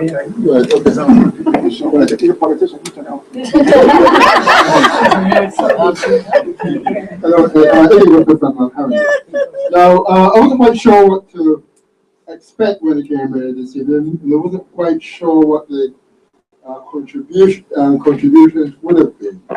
However, of course, we have a miscellany of different views and opinions and experiences. But this question will be directed mostly at yourself, Dalton, partly because you've had longer experiences by virtue of the fact that you've probably been here a little bit longer than some of us. Now, given that you would have had a lot of negative experiences in the early days, can you say briefly how that impacted those the racism that you would have encountered, how that impacted upon your self-esteem? I think I mentioned when I was speaking earlier on that I personally never witnessed overt racism within the police service. I'm a pretty big guy and a pretty tough guy as well. And I don't think anyone had the real guts to look me in the eye and call me the black word and say something nasty. Some people just didn't do that. But there were lots of things that I knew that went on. There was a slowing down process to promotion. I should have been promoted like 10 years to different ranks. But every time that time came up, I was sidetracked. And this just went on and on and on. But I will tell you now that I did not experience racism as such within the community, because I realized that humor counters everything. Can I give you a couple of little examples so that you see what I mean? At Battersea, I was the first black policeman there, as I mentioned earlier on. One afternoon, or one evening, we'd just come on duty, and there was a little kid that came to the station, and he said that Mom has sent the call for the police because there was a bit of a disturbance with his mother and his neighbor. And my sergeant said to me, will you pop? I was just across the road from the police station. I went there and I saw the most enormous sized black woman, and she was really spitting fury because there was some nonsense with the kids. And in those days, all we did was give advice. We advised and referred. We say to people, provided there was no physical things, we just give a bit of advice and refer them to their civil remedies. If there was violence, obviously we had to deal. And when I was speaking to the black lady, because you start with the person who complains, the other lady who was white, she came out and she said in a very loud voice to her son, she said, you go down to the police station and you tell them to send me a white police officer. If she has a black one, I want a white one. And when he was gone, I said to I called the station and I said to the sergeant, I said, ignore the request you're going to get at the police station. I said, I am dealing. When I finished giving the black lady the advice, which is what we were supposed to do, I went and I knocked on her door. I said, I gather there's been a dispute in your person that's involved with that. She says, perfectly hard officer, she said. I've sent them to the station and they're going to send me a white police officer. I said, well, you have to lock the tight down, and I said, because we only got black ones on. And then I was one. And she looked at me quite quizzically, and she said, you having me on? I said, I never have people on. I tell us it is. And she said to me, you better come on in. And when I gave her the advice that I gave the other lady, she said, oh, she said, are you going to take her side? I said, I don't take sides, because that is not my job to take sides. I investigate and I refer and portray. So humor is part of that process. I could go through a whole heap of funny stories, things that's going on, because that is how I found. That was my mechanism for dealing with the community. And if I tell you about what happened, some of the things that happened in Brixton, because you have to work. How many Jamaican people are in the audience tonight? Put your hands up. Don't be shy. Well, I can always say, because it's nothing bad. But Jamaican people do it their way. Yes? And some of the things that happened there, they would come into the station. I was a black man in the station. They didn't insult me, they insult my white officers. They said, there you are, we got a white governor. A black governor now, police officers up. I had to stop that, is what I had to deal with that. They were dealing with it on the street because they rescued people who were arrested. I arrived on the scene and said, there you are, now let him go. The black man is here, now he's in charge. Can't do that. If a person's been arrested, we have to deal with it. But you had to explain. And that's really what it's about. It's about patience. It's about taking time to deal with people as human beings. And if you do that, why should a black man be afraid of his own people? You got to be crazy. They're all people. We speak the same language. I even learned to speak Jamaican. Thank you. And is there a final question before we move that question back to the panel? Gentleman right at the back, where is the microphone at the moment? Because I can see Tyrone behind me. Oh, is it, yeah, the young lady, okay. Tyrone is just making his way.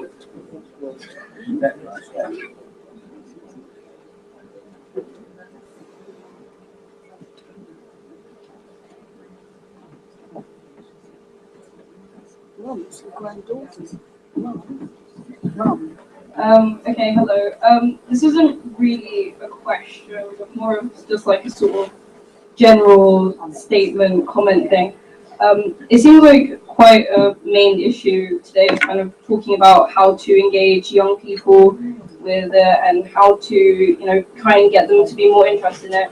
And I think, as a young person myself, because I'm 15, I think that you kind of need to show them how they can make a difference and how they can change what's going on. Because a lot of the time, when I hear about Barbados, I hear about like my grandparents talking about, well, okay, talking about like different stories and their past and what was going on before, and like I didn't really take much interest in the place because it was just kind of like, well, it sounds like a really nice place. It doesn't seem like there's really many issues, and they were just kind of talking about it like that.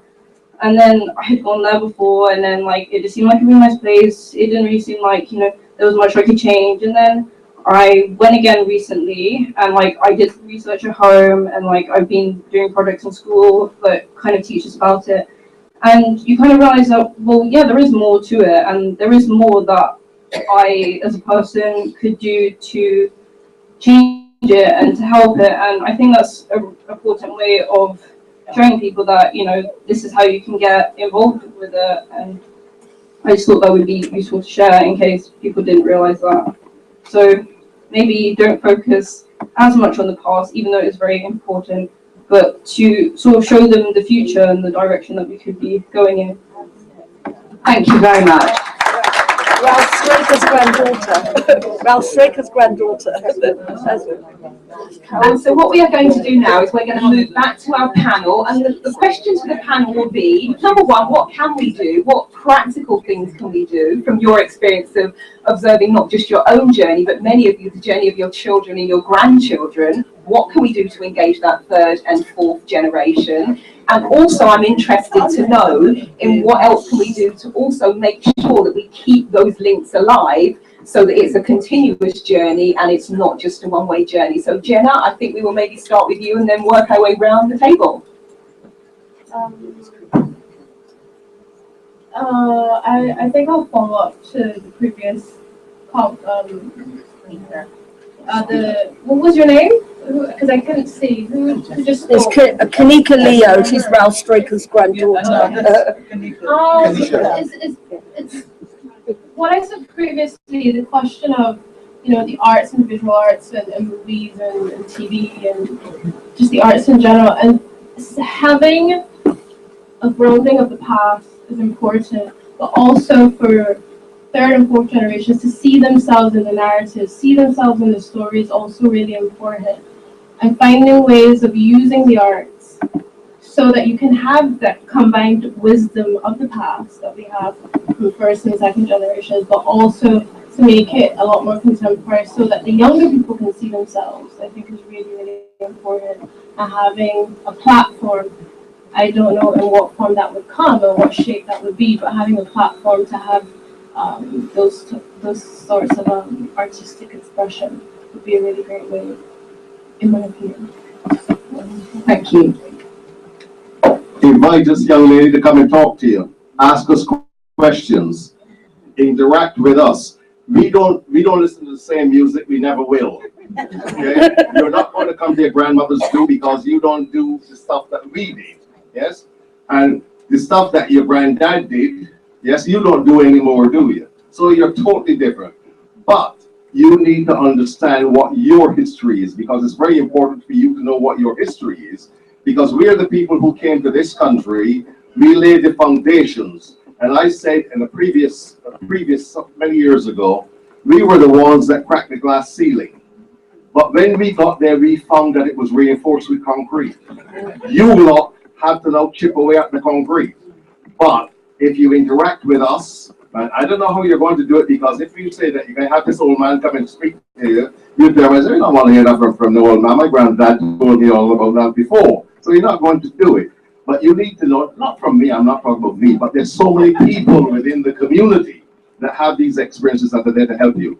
And you know, there's so much wisdom within your community. And I want to address this now to the people here who have set roots here, who have come here. I've been here now, my next birthday, I'll be here for 55 years. So I've spent 2/3, well, three quarters of my life so far in the United Kingdom.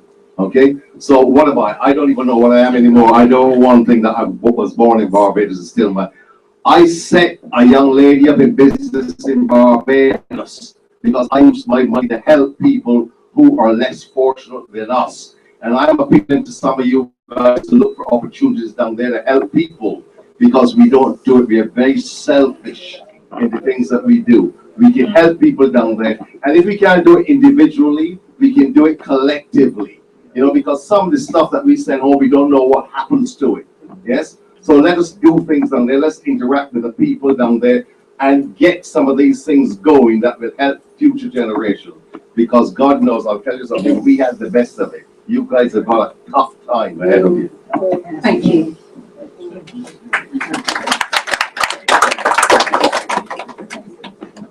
I agree with what's been said so far, and I think that the stories of the past do need to be recorded. One thing we did in Ipswich was recording of our elders. We recorded it and put it into the library, and the schools actually use it, especially the primary schools, they use it. So I think that's something that perhaps the Commission again could think about, is recording these histories and having them available as a resource for young people to access. That's dealing with the past and putting that so that it's always there, because a lot of these stories are going to go with our elders as well. And I think with the young people, we do really need to empower them, because as Dalton quite rightly said, the journey that he had, as the journey that I have, as the journey that that young lady at the back is going to have, seems to be getting harder and harder. So we need to enable them, we need to strengthen them, we need to actually give them the tools and the wisdom to be able to forge their way through, not only as a black individual, but as an individual, and then also to keep the authenticity of where they come from, the heritage, the Barbados bit, because that's going to disintegrate if we don't look after that. We need to cherish that and make that grow. And I think, as this lady said here with the stories and so on, there are also much more practical ways of getting them involved in what's going on in the building here, or in any of the other meetings. We're all on various committees. We need to get the young people involved on those committees and get them quite active, because they are the future. And if we don't equip them, that they won't do it. They won't do it. So we need to kind of really work quite hard to make their future solid for them. Thank you. Okay, now before I came here, and I was putting my little talk together, I got my two daughters around. One is 26 and the other one is 34. And I said, what makes you interested in the Caribbean? And she said, Dad, it's you.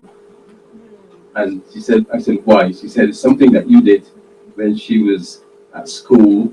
I think we set up a Caribbean evening, and I got some people on board that brought some things and showed us, they brought us things that showed us black heroes, and a big photograph, and it pointed out all the different people that did various things throughout the ages. And she said, because of that, she went away and did her own research to find out about her own roots. And she said that was the catalyst that started it. And she went to school in Harrow, so there wasn't a lot of black kids in the school. There was probably a handful. But she said that is what made her start trying to find out about Barbados and where black people came and the different things that happened to us along the way. And she said to me, Dad, why don't you give them that photograph of black heroes? Because we never hear about them in schools. So I gave it to the teachers, and they put it in the staff tea room. So the kids never had a chance to look at it, which I thought was out of order. So I just took it back off them. So she said, it's just having access. So she said, I'll tell you what, Dad, let's go and talk to the history teacher. And luckily, the history teacher had an open mind. and she was prepared to talk to the black kids about some of the black history. But the only thing, the problem was, she said it's not part of the curriculum.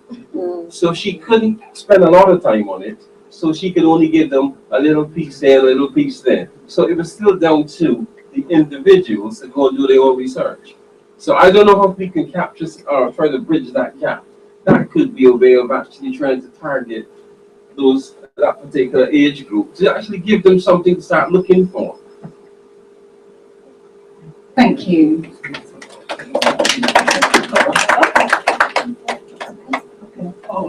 Can I just say, I have 3 adult sons, and as you were talking, I thought, as the young lady was talking, I thought, I wish I'd spoken to my sons before I got here about how they would want to connect with Barbados. They've been to Barbados, but their children haven't. But whatever it is, it needs to be distant connection. I really do not want another splinter generation. So we have to find ways of them engaging with our story, but staying here or staying somewhere where we can keep our families together. We also need to know how Barbados sees it.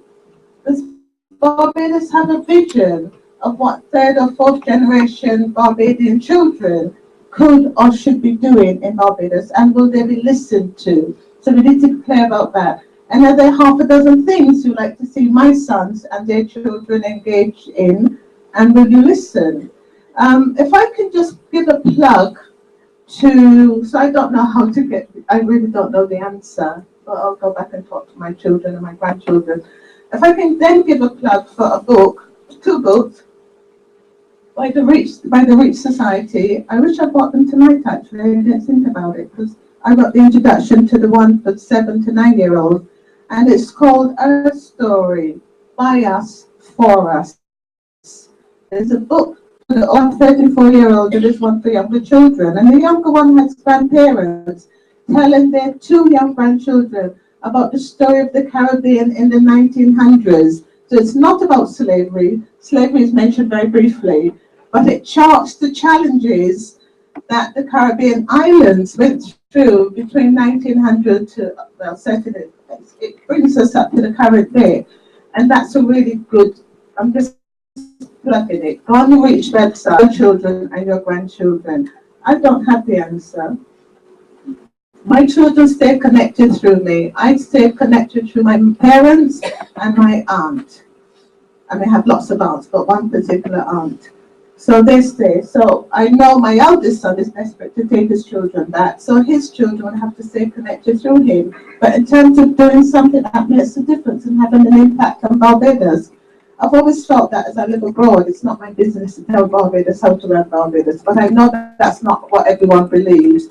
But yeah, let's, young lady, I'll talk to the young lady, she's got the right idea. Thank you. Thank you. So please, a big round of applause for our panel. And a round of applause for our cameraman who has been diligently live streaming this evening. And I'm sure somebody else will say it as well, but can we also have a round of applause for Tyrone, who tirelessly organises the events. And he keeps the newsletters coming, and it's been fantastic. And I also, Tyrone, want to thank you for the invitation to come back and chair for a 3rd year. And in terms of just kind of closing and summarising, and I just, Olivia, in case you don't know, Olivia Warren, I'll be calling you up in a minute, so start getting yourself ready, okay.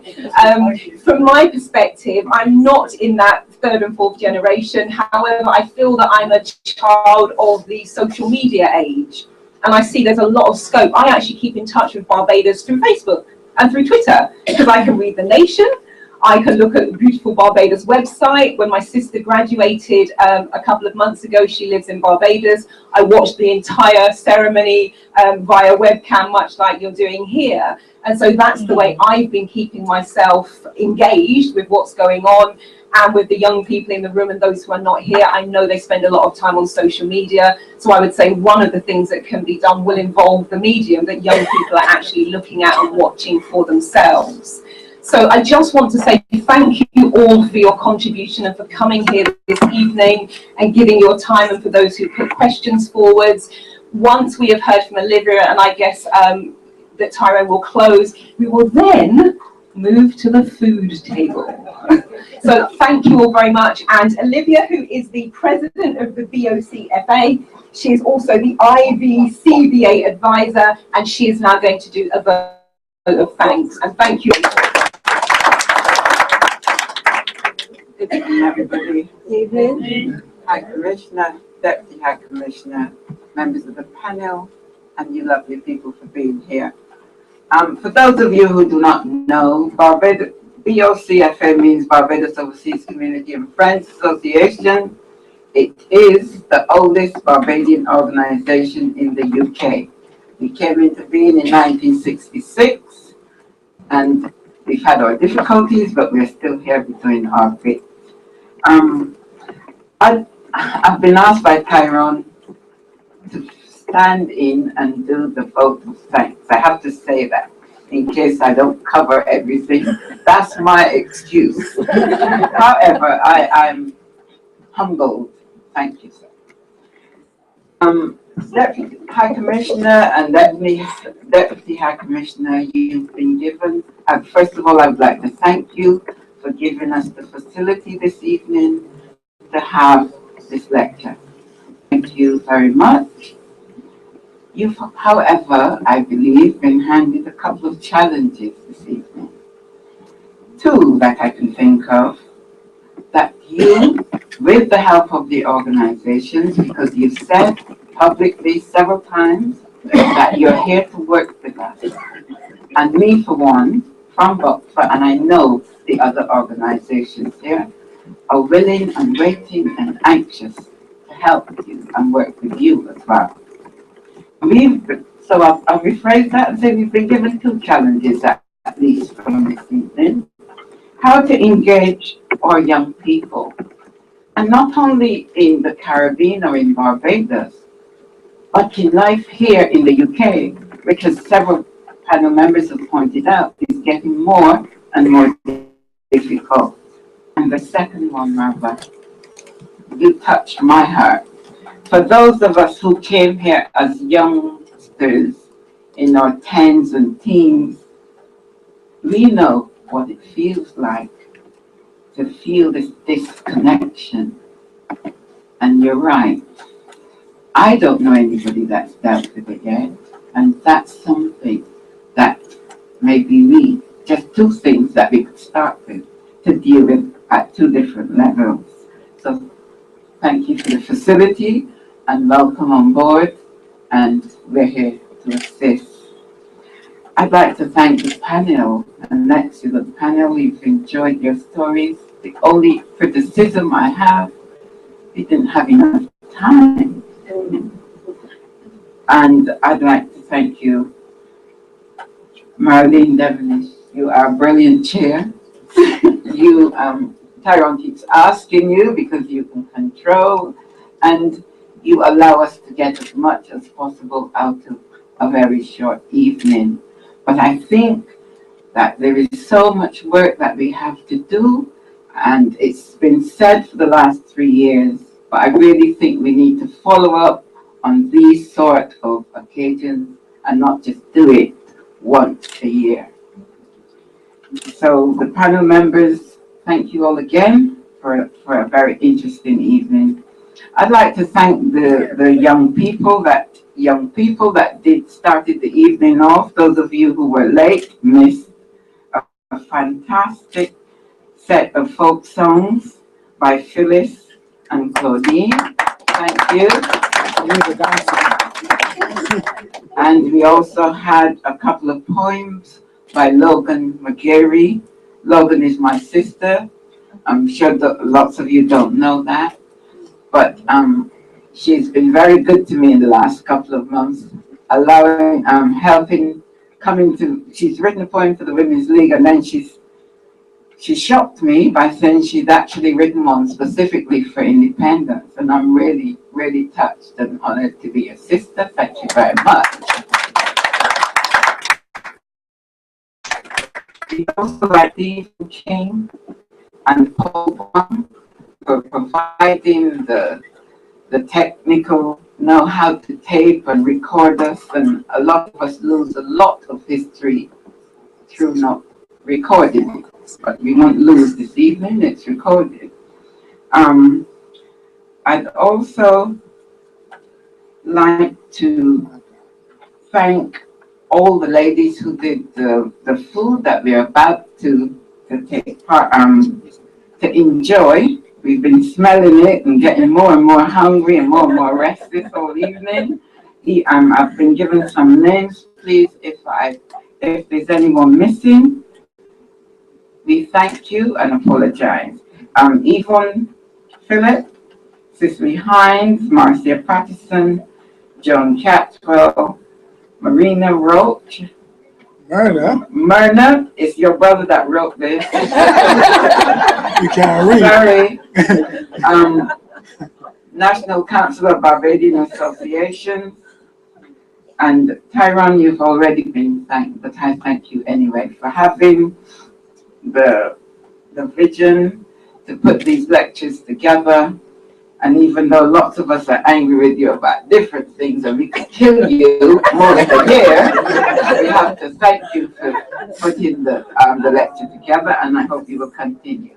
I've been asked to remind those of you who do not know about, we've got loads of independence functions going on, but in particular, the service at Bath, which is how we are going to come together and celebrate on Independence Day itself. There are coaches leaving the different parts of London. If you do not know, please speak to Tyrone or myself, or there is information at the High Commission as well. You've still got time to organize yourself to go to Bath and join us on Sunday for Independence. The service is at 2:30? 3:15. Okay, it's quite late, quite reasonable. Those of us who have to go out on Saturday night and get early Sunday morning, it wouldn't be so bad. We're all getting older, but we can still do it. So come and join us. And now you all are welcome to take part in the refreshments. And I don't know how, but someone's going to direct you down the bowl. Thank you. No. One last thing. Thank you all for coming. No matter what was here this evening, without your participation and you actually coming, it would be all for nothing. So give yourselves a big cheer.